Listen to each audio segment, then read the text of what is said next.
comment ça va? Et là, La forme? tranquillement. C'est dit un peu. Il est là, reste un petit peu dans son coin, comme la vie de famille. Ok. Ben, sinon ça, il danse toujours, il donne toujours des cours, voilà. Ben, présente-nous un petit peu, présente-nous qui sont les. Ben, moi, c'est Chani, Ok. B-Boy Chani. Hein. M'a commencé à danser de Mivet du Port, La Réunion. Principalement du Port Saint-Paul, mais m'a grandi dans le Port et voilà, m'a commencé à danser. M'a découvert la danse par le moringue déjà, m'avait 9 ans. Et après m'a tombé un peu dans la gym et vers mes 12 ans, 13 ans, m'a tombé dans le break en même temps. Ok. Donc m'étais côte face étoile univers là depuis les années, comme avait cet âge-là, c'est-à-dire les années 80, entre 96 98, on va dire. Vraiment là, m'étais déjà casse-cou depuis tant petit, donc voilà. Maintenant, dedans, directement. Voilà, la gym là donne moi des bonnes bases. Ok. Et Moringue a donné moi des bonnes bases aussi. Mais après, vraiment, ma perfectionnement dans le break, m'a commencé à faire des battles dès 99, 2000, m'a commencé à faire des battles à Bretagne, Champfleury, même Star Club Saint-Pierre, Battle Saint-Leu, voilà. Mais m'a rentré dans le bain, m'a évolué assez vite parce que m'avait des bonnes bases en gym, en équilibre, à l'aise sur les mains, la souplesse. Du coup, voilà, m'a entretient cette souplesse-là, ces bases de gym d'équilibre. C'est pour ça que je m'a spécialisé dans le freeze d'ailleurs. Et après, je découvre vraiment le footwork, la danse, la musicalité beaucoup plus tard. Dans l'année à peu près comment?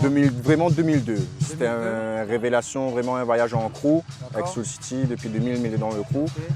Et du coup, nous avons fait DMC France en 3 contre 3 avec un show à 8. Et là, vraiment, nous la découvre que techniquement, nous te rivalise. Et c'était quoi ton mais t'es manque à nous, vraiment, la musicalité, la danse, parce que voilà. Est-ce que tu peux nous dire c'était quoi ton crew? Mon crew, c'était de Soul City. Avant Soul City, moi, c'était Mettre dans la joie, Weapon, il y a eu plusieurs noms, mais c'était le Port. Le Port, on va dire Zach 2, Titan. Et maintenant, en 2017, voilà. là? Et en 2017, depuis les années depuis 2000, il est dans Soul City. Ça veut dire que m'a fait un bout de chemin avec mon bandalon au Port et après le crew l'a cassé et m'a rendu dans Soul City, m'avait bandalon dans Soul City. Voilà. Et le hip-hop réunionnais, qu'est-ce que tu en penses du hip-hop réunionnais? Moi, je découvert le hip-hop réunionnais déjà en découvrant le break, le monde des battles. On avait DJ Dante et DJ Nati Rouge, des mix Battle Champfleury par exemple, dans les années 2000, DJ Yankee. Le hip-hop réunionnais, pour moi, c'est de section en génération comme tous les autres hip-hop dans le monde, mais je pense que c'est une histoire de transmission plus ou moins mauvaise ou bonne par les générations de génération en génération. Par exemple, là, nous estimons avoir, nous toutes avons conscience que nous estimons avoir une conscience de transmission. Et nous avons bénéficié d'un minimum de transmission de ça l'été-là quand nous l'arrive dans le bain. On avait déjà un move. Et du coup, moi, mi big up vraiment MLK, Cool Energy, tout bon collectif dans le Nord, Propagande Underground, vraiment tout bon collectif vraiment hip-hop. Que la P organise. À la base, c'était beaucoup de. Comme arrivé, c'était beaucoup de graffeurs et de MC. Et même des DJ qui organisent pour les danseurs. Il y en avait très peu de danseurs organisateurs dans les années 98, 2000 jusqu'à 2005. Il n'y avait pas beaucoup de danseurs organisateurs. Par rapport à ça, qu'est-ce qu'on pense de l'évolution de votre crew? À moins de l'évolution de mon crew, mais il va dire que nous avons eu une bonne ascension dans les années 2000, quand même à rentrer de mon génération l'arrivée. Nous avons eu une bonne connexion entre l'ancienne génération et la nouvelle. Et ce que je trouve dommage au fur et à mesure des évolutions, par exemple, la situation de mon crew, c'est qu'en 2005, par exemple, nous avons vraiment un leader. Un leader avec un autre danseur joker, Kenji, que Baba et Kenji la quitté le crew en 2004-2005. Du coup, nous la retrouvons à nous un peu livrés à nous-mêmes. On n'avait plus de grands, Et du coup, avec Flex, c'est vraiment Flex le pilier de cette période-là. C'est lui vraiment là, prend les choses en main. Et moi, j'étais là, j'étais soutien. Nous t'ai fait les études, nous t'ai passé PMI en même temps. Toi, t'es 15 enfants, toi, d'autres non. Mais voilà, nous t'es principalement dans les études. Et il fallait gérer le crew en même temps, 3 entraînements par semaine. Avec les plus jeunes des IA que tu viens d'arriver aussi. Donc là, nous avons eu une bonne dynamique. 2005, de toute la période Battle Saint-Leu, 2002, 2003, 2004, 2005, 2006, 2007, on a eu une bonne dynamique. Après, on a perdu encore des éléments, on n'a pas su aussi certaines générations. Je pense que c'est un peu des deux, nous ne l'avons pas adapté à nous, à Zot, et Zot n'était pas forcément adapté à notre fonctionnement aussi. Nous rencontrons beaucoup de problèmes de respect justement avec les nouvelles générations. On interne même dans le crew depuis les années 2007. Nous va dire que nous avons perdu au moins 2-3 générations. Donc nous avons tenu le flambeau jusqu'à nous l'a fait Botti 2010, nous l'a fait en 2009, nous l'a fait un battle en Afrique du Sud, nous l'arrivée en finale, par chance nous l'a gagné. Yes. Ça c'était nous a fait le Botti 2008. Ouais. Et à partir de là, après 2011, 2012, on a eu vraiment une baisse de régime parce que bon, vie de famille, le travail, Voilà. beaucoup de voilà, un crew n'est pas toujours stable non plus. Oui, c'est l'humain et il faut nous faire avec. Les jeunes ont grandi. Voilà, même nous-mêmes en tant que leader, c'est qu'avec le recul que nous réalisons certaines erreurs. Ok. En tant que leader de crew, en tant que grand, nous allons dire ah mais ça on aurait pu faire mieux, comme ci, comme ça. Et- Maintenant, nous essayons de faire mieux aussi et avec après ça, t'es cet aussi athlète-là. organisateur. Est-ce que tu peux nous raconter un peu quelques événements que tu as pu organiser brièvement? Depuis 2005, Ok. ma commence vraiment.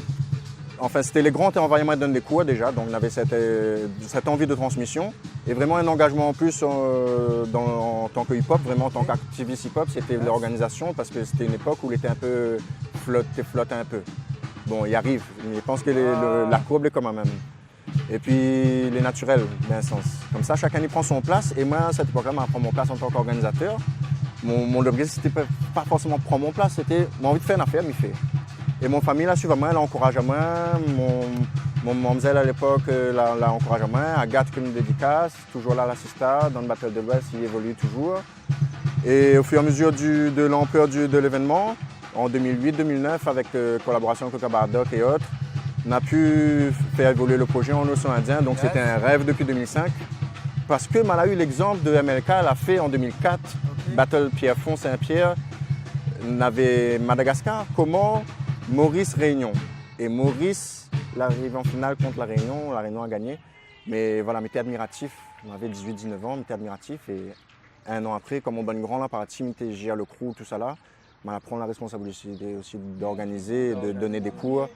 Voilà, donc chez moi, elle a été naturelle, très jeune. Et par rapport à ton événement, c'est quoi l'évolution qu'il y a eu? Est-ce que tu vois cette évolution dans le hip-hop, dans les événements, dans les affrontements? Est-ce que tu peux nous raconter un peu Mais voilà, malheureusement, même il porte une certaine amertume. Ok. Il porte une certaine amertume sans responsabiliser personne. Moi-même, déjà les responsables de mon propre chemin. Yes. Si il y a des amertumes, des déceptions, bon, ils remettent moi en question Quand aussi. même, il y a des crews de partout, de leçons indiens. Voilà, c'est vraiment, depuis 2004-2005, déjà sur le site, nous t'avons vadrouillé un peu, nous t'avons commencé à voyager. Et puis nous l'avons parti à Maurice faire des shows et des stages, faire jury battle. On avait gagné un 1-1 en 2005, Bateau Fou. C'était MLK qui organisé justement avec dédicace TZ avec Alex, comment il appelle encore Alex Sores, excusez, Mister Sores, donc avec TZ, donc Bonal l'a envoyé à moi Maurice, avec mon madame, et nous étions sur le projet Battle de l'Ouest en même temps, donc nous la développé sur Maurice. Après, on a parti voir les frères sur Mayotte, Seychelles m'a fait une seule sélection en 2012. Pour moi, la Réunion, tous les autres pays, on a un exemple à prendre avec Seychelles, c'est qu'on a très peu d'habitants. Okay. Et que pour moi, c'est la meilleure sélection qu'on a fait. Parce que oui, peut-être on avait un tantine française, elle était sur le territoire et qu'on avait un potentiel en marketing, en tourisme, en gestion de projet. Mais ce que la marque à moi, c'est qu'on avait 14 crews de 4. 14 crews de 4 pour le peu d'habitants que Banaïle est. 14 crews de 4 et chaque crew de 4 n'avait au moins 3-4 b-boys derrière, c'est-à-dire que c'était au moins des crews de 6, de 8. Et donc, ça pose même beaucoup de questions. On n'a pas pu refaire de sélection là-bas depuis 2012. Et là, c'est l'objectif pour 2018. Okay. L'objectif 2018, vraiment le territoire à coloniser au niveau du hip-hop rayonné, coloniser un peu les... Là, on est en septembre 2017. Septembre 2017, pour l'instant, je prépare juste prépare la sélection de l'année prochaine, c'est-à-dire le 3 contre 3 au Océan Indien, sélection Réunion. On aura 1 ou 2 crews sélectionnés pour l'année prochaine pour affronter, Inch'Allah, Kenya, Seychelles, Comores, Rodrigue, Afrique du Sud. S'il y a d'autres pays comme Ouganda ou bien Tanzanie, là, ou bien même Australie, pourquoi pas, mais tout dépend des subventions. En autofinancement, les difficiles, mais j'avoue que vraiment les difficiles. Il ne faut pas nous tomber dans cette dépendance des subventions-là, mais l'autofinancement, que ce soit en privé ou associatif, c'est un challenge, un vrai challenge d'entrepreneur, d'autodidactie. Okay. Et là, du coup, nous arrivons vers la fin de cette petite interview. Yeah. Donc, va demander un petit mot de la fin. Résume ça comme on sent, voilà, comme une figure dans le break, comme une phrase, un paragraphe. Un petit paragraphe, mais ça va essayer de ne pas être trop long. Yes. Mais dans mon position de b-boy, voilà, mais dans mon position d'humain, Ok. mais dans mon position de leader dans mon crew, avec ses forces et ses faiblesses, mais dans mon position d'organisateur, d'activiste, avec ses forces et ses faiblesses. Et que, je pense que dans un milieu aussi que nous porte des valeurs telles que peace, love, unity, having fun, respect, tout ça, le minimum c'est la reconnaissance. La reconnaissance déjà entre nous, de chacun. Voilà, la reconnaissance déjà du travail de chacun, que ce soit envers les jeunes, que ce soit dans l'organisation. Tout le sang donné, il faut que les jeunes aient conscience de ça. Aujourd'hui, c'est à nous de transmettre cette histoire-là. Yes. Pas que moi, de vraiment mais pas pour tous les activistes. Yes. Mais je pense que c'est, voilà, notre devoir, c'est vraiment ça, transmettre ces 10 ans qui viennent passer là. Nous l'a fait un joli travail. Ça, moi, c'est ça que je retiens dans mon cœur. Hein. Nous l'a fait, nous toute mon génération et la génération d'avant, là, donne-nous un peu l'exemple, nous l'a fait un joli travail. Maintenant, ce travail-là, comment nous ramène à aller plus en positif, comment nous oublier un peu l'ego et d'autres choses, des rancunes, nous dépasse un peu des choses parce que nous sommes sur une île, donc nous sommes un peu dessus sur les uns les autres depuis des années, c'est un peu normal. Oui, mais pas mal, au bout du compte, nous avons réussi à garder une certaine unité. Et moi, c'est cet espoir-là que je vise. Je vise toujours l'unité. Yes. Et nous tous, chaque leader a son force, son faiblesse, mais nous tous, chaque leader nous doit former les autres leaders et mettre la main ensemble pour que ça et tout ça ne perde pas. C'est un patrimoine que les grands la lèguent à nous, que nous la nourrit, Yes. qu'aujourd'hui nous arrive à là. Aujourd'hui, la Réunion est référencée mondialement. Nous sommes une zone stratégique et il faut nous faire notre travail. Nous vivons nos passions, déjà kiffer. Tant que nous kiffons. J'espère qu'on passe un bon moment. Ah ben moi, il fait moi plaisir exprimer moi, ouais, comme moi. Mais... big up Soul City. Big up Scandale. Yes. Yeah. Pour les années. Pour le prochain épisode. Yeah. Moi, je me donne rendez-vous vraiment le 26 novembre, Théâtre Saint-Gilles. Yes. Avec concours chorégraphique trad-urbain, donc mélange de danse urbaine et traditionnelle. Et puis sélection 3 contre 3 breakdance pour la finale Océan Indien, 9e édition l'année prochaine. Yep. Souple et rapide, comme des ombres, soyons.